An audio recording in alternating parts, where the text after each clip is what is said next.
प्रिय विद्यार्थियों, सुबह सुबह की बात है। बुद्ध की सभा प्रारंभ ही हुई थी। अभी वो बोलने के लिए बैठे ही थे, तभी एक भिक्षु उठकर खड़ा हो गया और कहने लगा, भगवान, बहुत दिनों से मेरे मन में प्रश्न बार बार उठ रहा है और मैं आज अपने को रोक नहीं पा रहा हूँ।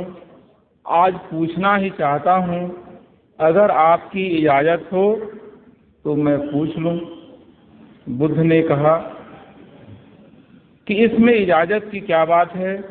अगर तुम्हारे मन में कोई प्रश्न उठ रहा है तो उसका समाधान जरूरी है। तुम अपना प्रश्न रखो। और उस व्यक्ति को मौका मिला था। मैंने बताया ही आपसे कि बहुत दिनों से परेशान था। उसकी बेचैनी इतनी बढ़ गई थी कि आज वो अपने आप को रोक नहीं पा रहा था। उसने एक ही सांस में अपनी सारी बात कह डाली। कहता है कि मैं जानना चाहता हूँ कि सत्य क्या है, धर्म क्या है, ज्ञान क्या है। मैं यह भी जानना चाहता हूँ कि यह जीवन क्या है और इस जीवन का प्रयोजन क्या है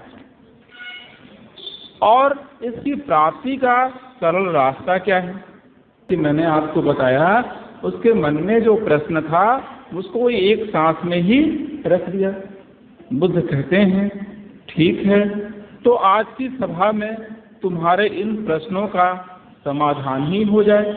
यह तो और भी अच्छी बात रहेगी। अगर तुम्हारे मन में इस तरह के विचार आए हैं कि ये सब तक पहुंच जाएंगे। बुद्ध ने कहा, ठीक है। पहले क्या प्रश्न था उसका? सत्य क्या है?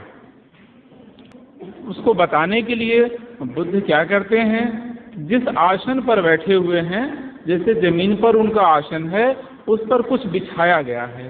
तो जिस बिछाए हुए पर वो बैठे हुए हैं उसको उठाते हैं और क्या करते हैं, सिर में बांध लेते हैं। कैसे बांध लेते हैं? जैसे लड़की बांधी हुई। और वो पूछते हैं कि बताओ ये क्या है। उसका जवाब क्या होता है? भिक्षु क्या बताता है? जब हम सिर में जब कपड़ा बांधते हैं तो उसको क्या कहते हैं? पगड़ी कहते हैं। हैं विद्वान आप लोग भी, लगता है सत्य को जान जाएंगे। हाँ, तो जब उस कपड़े को सिर में बांधते हैं और उससे पूछते हैं कि बताओ यह क्या है, तो बताता है कि यह पगड़ी है। अब उसी कपड़े को उतारते हैं और उसको चपटते हैं। चपटना, तह करना समझते हैं आप? तो उसको चपटते हैं, तह करते हैं और उसको अपने कंधे पर रख लेते हैं, इस तरह से दोनों कंधे पर। और उससे पूछते हैं कि बताओ अब यह क्या है? क्या है? चादर है? गमछा है? हाँ, छोटे हैं ना, छोटे को तो गमछे की ही जरूरत है। और भिक्षु क्या है, बड़ा था। वो कहता है कि ये चादर है। अब उस चादर को उतारते हैं और लपेट लेते हैं, जैसे पहले धोती पहना जाता था, आज भी पहना जाता है। और उनका प्रश्न होता है कि बताओ अब यह क्या है? बहुत साफ है। उसका जवाब क्या होता है? तो भिक्षु कहता है कि अब यह धोती हो गया। बुद्ध ने कहा, तुम ठीक ही कहते हो। क्या जो कह रहे हो, जो भी तुमने कहा इन मेरे प्रश्नों के जवाब में, तुम ठीक ही कहते हो। यही सांसारिकता है। और चूंकि हम इसी में रहते हैं, और सांसारिकता में है क्या कि कोई चीज हम जिस रूप में उपयोग करते हैं उसके उपयोग को जानते हैं। हमारी आवश्यकता जैसे उससे पूरी होती है उसी हिसाब से हम उसे कोरिलेट करते हैं।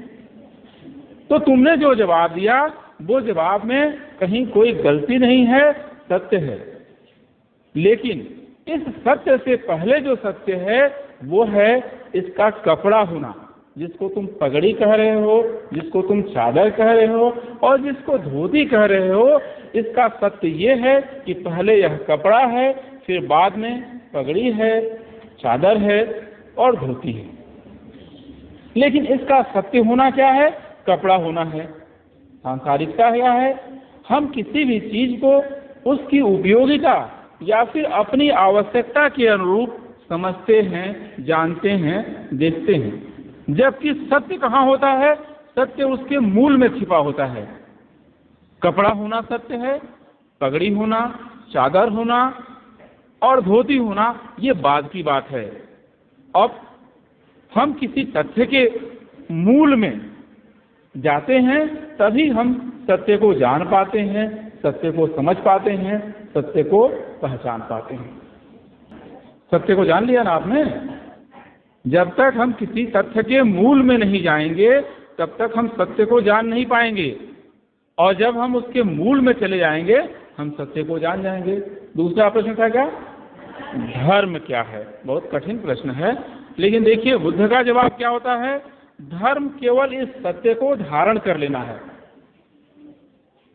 बहुत छोटा सा जवाब दिया बुद्ध ने।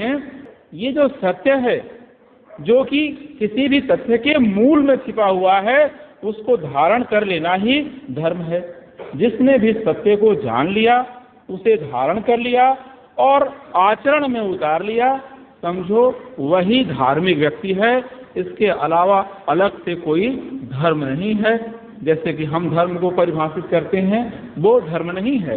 धर्म यही है कि सत्य को जानना और उसे अपने आचरण में उतार लेना धर्म। इसके बाद तीसरा प्रश्न क्या था? ज्ञान क्या है? अब ज्ञान तो और भी गूढ़ है। इसको बुद्ध ने कैसे परिभाषित किया? देखिए, बुद्ध ने कहा पानी की एक बूंद की व्यथा में ज्ञान छिपा हुआ है। तो पानी के बूंद की व्यथा क्या है? जब वह आकाश से बूंद बनकर नीचे गिरती है तो बड़ी दुखी है। क्यों दुखी है? उसे इसका एहसास हो रहा है कि वो छोटी है, बहुत छोटी है। क्यों? क्योंकि जब तक वो आकाश में थी, सारा आकाश उसका अपना अस्तित्व था, और जैसे ही आकाश से नीचे उतरती है, पृथ्वी पर गिरती है, वो बूंद हो जाती है, वो छोटी हो जाती है, और इस छोटे होने का उसे बहुत कष्ट है। क्यों? कोई छोटा होना नहीं चाहता, बूंद भी अपने को छोटा होना नहीं चाहती। उसका चाहना है कि वह समुद्र बनती, वह विशाल होती, वह बड़ी होती, और आज कितनी छोटी है। इसी व्यथा में, इसी कष्ट में वो रो रही है, विलाप कर रही है। तभी कोई उसके पास से गुजरता है, उसकी यह हालत देखकर उससे पूछता है, वो अपनी व्यथा बताती है, वो उसको समझाता है, वो उसको बताता है कि तुम बूंद हो, झूठे ही तुम इतनी परेशान हो, तुम झूठे ही विलाप कर रही हो, तुम में और समुद्र में कोई अंतर नहीं है। आप बताएं, बूंद और समुद्र में क्या अंतर है? बूंद और समुद्र में वास्तव में कोई अंतर नहीं है। दोनों के गुण धर्म क्या हैं? एक ही हैं। दोनों में तो कोई अंतर नहीं है।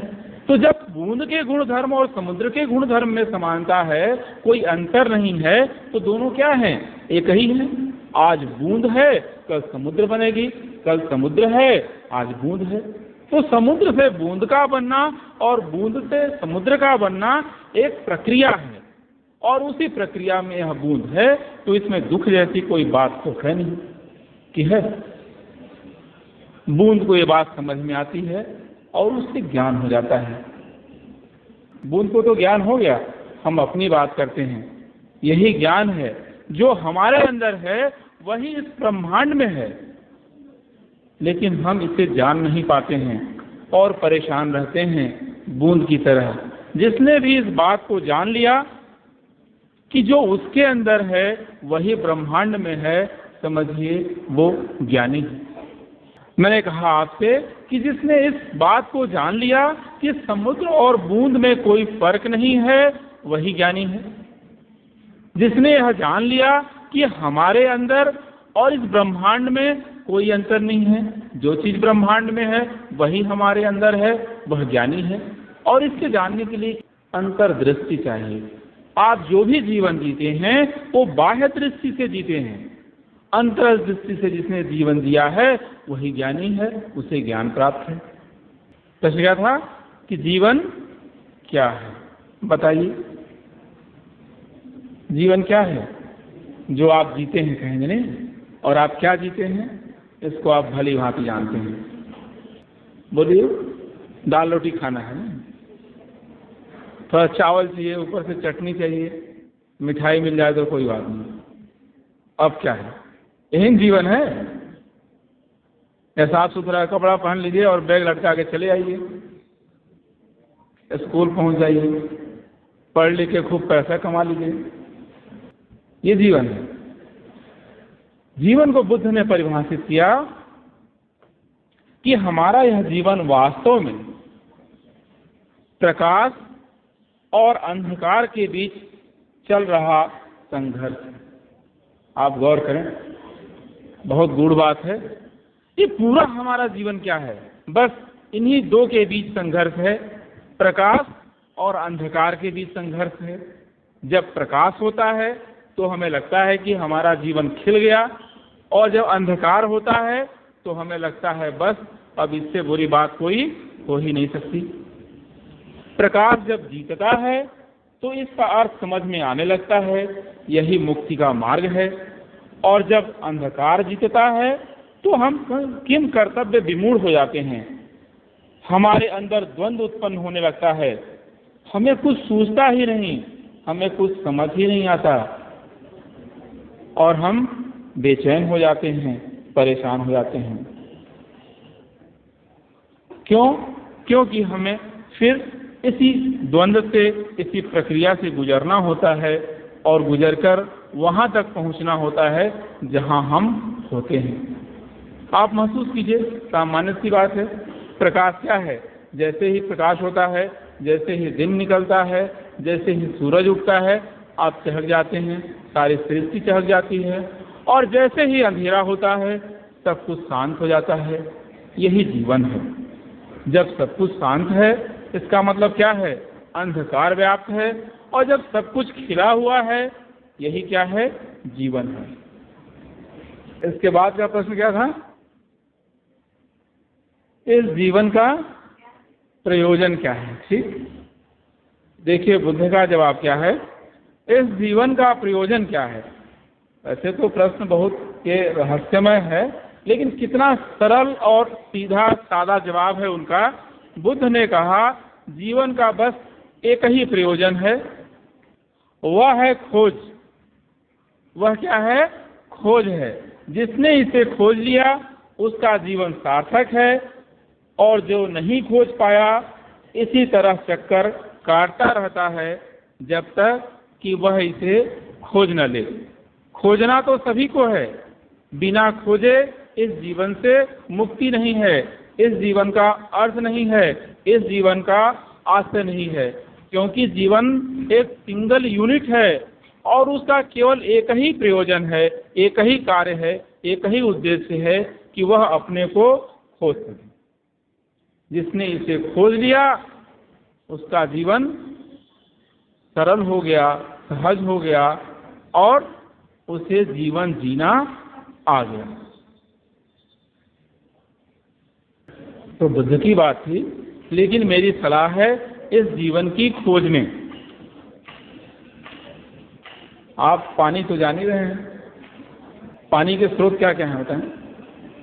हैंडपंप है, टोटी है, और कुआं तो रहा नहीं। अब पानी के प्रयोग पर मैं अपनी बात आपसे कह रहा हूं कि बासी पानी को तब तक नहीं फेंकना चाहिए जब तक कि ताजे पानी की व्यवस्था न हो जाए।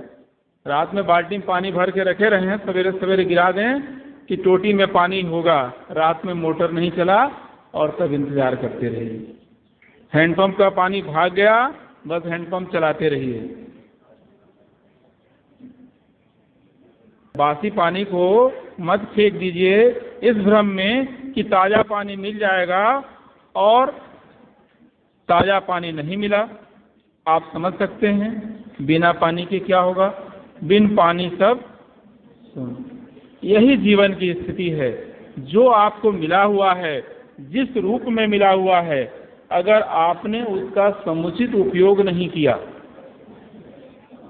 आप मेरी बात समझिए, अगर आपने इसका समुचित उपयोग नहीं किया तो जान लीजिए कि फिर यह जीवन मिले ना मिले इसकी क्या संभावना है, और उसके पीछे जो तथ्य है वो यही है कि आपने इसका उपयोग कितना किया, कैसे किया। जिसने भी इस जीवन का उपयोग 100% किया, ढंग से किया, उसने ही जीवन जिया है। तो ये रही बुद्ध की बात जो उन्होंने अपने शिष्य को बताई। मेरी बात आपसे है कि जो जीवन आपको मिला हुआ है, अगर उसको आप इन रास्तों पर चल करके, जो उस भिक्षु का प्रश्न किया हुआ है कि सत्य क्या है, धर्म क्या है, ज्ञान क्या है, जीवन क्या है, और इस जीवन का प्रयोजन क्या है, इस जीवन को जीने का सरल रास्ता क्या है, इन तथ्यों को अगर आप धारण करते हैं, जीवन में उतारते हैं, तो आपके भी जीवन की सार्थकता है। क्योंकि यह जीवन सबको स्वयं जीने के लिए मिला है, लेकिन उसे कौन किस रूप में जी रहा है, किस स्तर पर जाकर जी रहा है, उसकी अपनी आइडेंटिटी है, और उसी के हिसाब से आपको आगे की क्रिया, आगे का जीवन या आगे की बात होती है। तो जो भी है आपके पास, जितना भी है, उसे संजोएं, उसका समुचित उपयोग करने की कोशिश करें। अगर आप ऐसा करते हैं तो निश्चित ही आपको इस जीवन का लक्ष्य मिलेगा। प्रिय विद्यार्थियों, आप इस दिशा में लगे हैं, लगे रहेंगे, आप सफल हो रहे हैं, आप सफल होते रहेंगे, आप सफल हों। धन्यवाद।